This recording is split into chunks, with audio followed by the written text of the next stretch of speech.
So this month my challenge is to learn how to do a muscle up. Now, if you don't know what a muscle up is, it's like a pull up, but not only do you pull up, you push up over the bar. And it's something that you might see in CrossFit or calisthenics or gymnastics. And it's quite a really challenging and difficult move. Last year, I was really lucky to get onto a TV show called Ninja Warrior, which was like a 10-year dream of mine. And you have to go through this grueling physical tryout to get on the show. And then finally, when I'm there, I'm hanging out with the people that are going to be on my episode. There's about 40 or 50 people, and they're all crazy athletic and super fit. And we had to do this physical test. There was like a physio doing a test for us before we're ready to go on the course.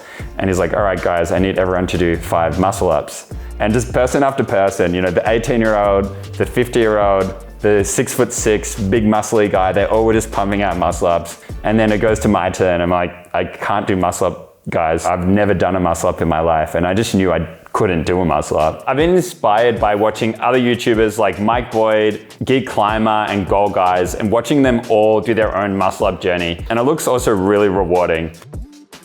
If I ever do get the chance to go back onto Ninja Warrior, it'd be pretty cool to learn how to do a muscle up so that when it gets time for my physical assessment, I can go through that along with all the other athletes there. So my first day of muscle ups, I was working with my trainer, Paris, at Praxis Gym, and they're all about functional movements. And I thought it would be a perfect place to really learn how the movement works and how am I going to actually try to achieve this movement.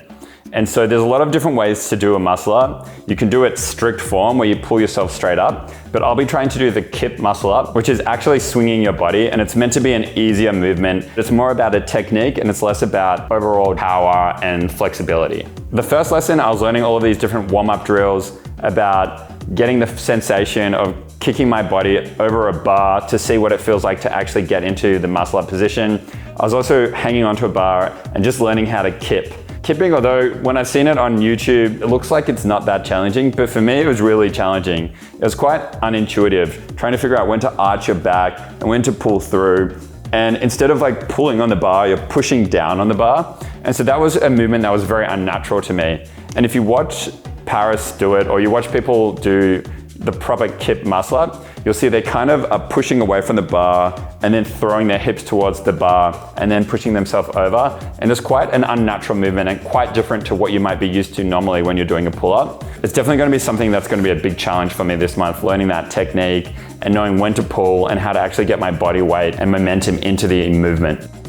After the first few sessions, I was finding it really challenging. The kip motion was something that was coming to me very unnaturally. I was really struggling to understand how to get my body weight and the momentum actually into the muscle up. And watching online, I was watching so many different strategies and tactics on how to get a muscle up. The guy that I was working with, Paris, he wanted me to do quite a strict kipped muscle up. So you're controlling your body momentum.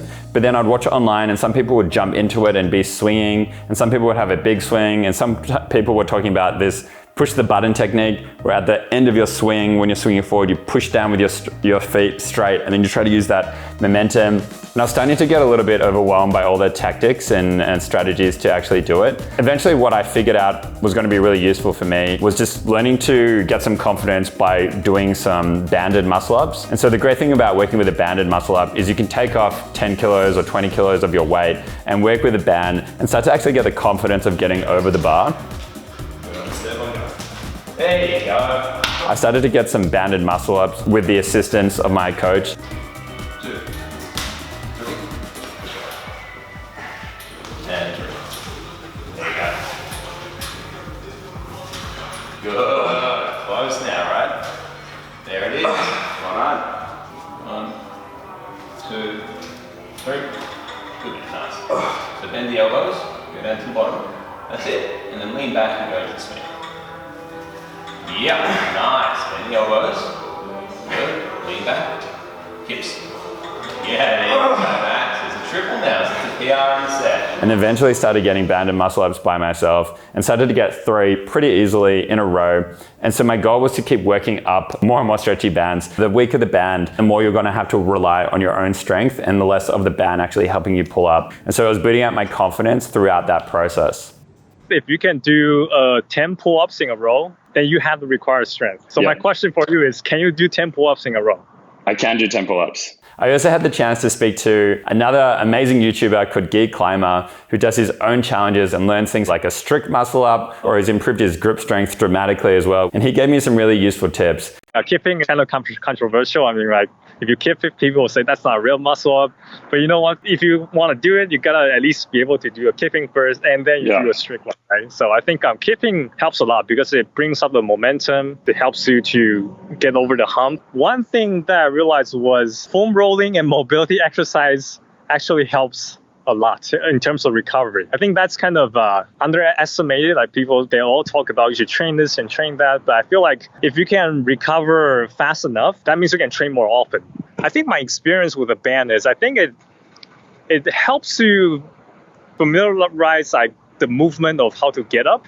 But I feel like it's very different kind of body feeling when I'm kipping. Once you kind of memorize the feeling of the band, it will be a little bit hard to unlearn it without the band. So my suggestion is, once you have it, then start working without the band. Okay, awesome. Yeah, you got this, man. I mean, if I can do it, you can for sure do it.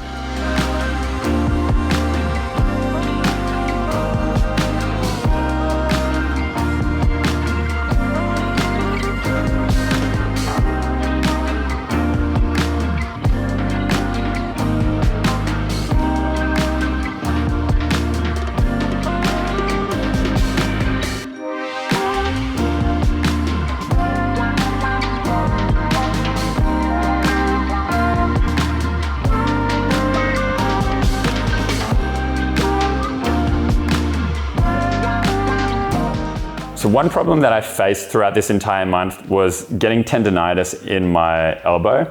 So usually after a session, my elbow would be actually quite sore, and it would take me a couple of days before I'd have the confidence to get back on the bar. And it was pretty worrying. And towards the end of the month, when I really wanted to be getting in more sessions, my elbow really was flaring up, and I had to go see a physio and slow down. That's the one. So it feels a big way. Oh, easy. One jump in more. 2, a little bit of that.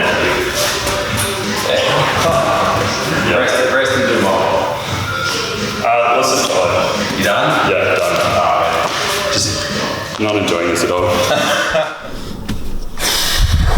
So I just had what was meant to be my second last session, and it was just a terrible session. Like, I feel like I've gone backwards to right where I was at the start. I couldn't remember how to swing properly, and my hands were hurting, my back's hurting. It's really frustrating when you feel like you're putting in the effort to work on something, but you don't feel like you're actually progressing.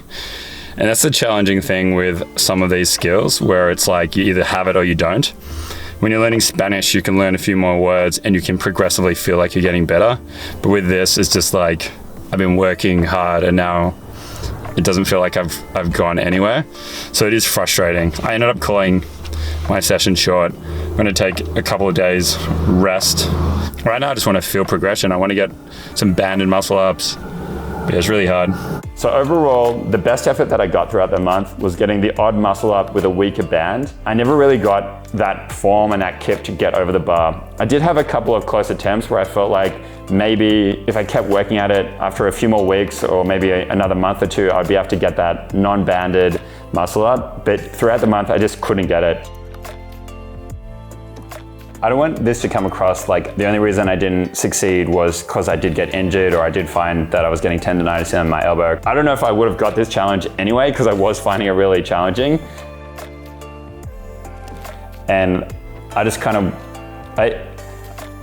it's not something that I'm super disheartened by any means. A lot of these challenges are meant to be challenging and there are meant to be things that I can't do. The journey is the enjoyable part with all these challenges, and it was really fun learning to do a banded muscle up, and it was fun pushing myself in the gym, and it was fun researching it, and that kind of is the exciting thing for me. And so it doesn't always have to be about the end result. On this channel, like, I do want to be really authentic and honest with the viewers. I could can a video like this where I don't get the perfect result that I'm looking for, but at the same time, I don't want people to be disheartened if they also set their own journey to, learn piano or do a backflip and they don't get to the level that they wanted to achieve, and then maybe can extend that timeline and set another goal in the future and continue learning a new skill or improving themselves as a person. And so that actually takes me to next month's challenge, where I'm going to be doing all of the relevant health tests that I could find. That means genetic tests, blood tests, thyroid, urine tests, organic acid tests, gut health tests. I'm going to try to do all the relevant health tests that I can do to learn more about how they can help me optimize my health, and to see what recommendations that we can do to actually make my body just feel better and perform better and feel more energized throughout the day. So I'm really excited to dive into that and optimize my health further. And as always, thank you so much for watching.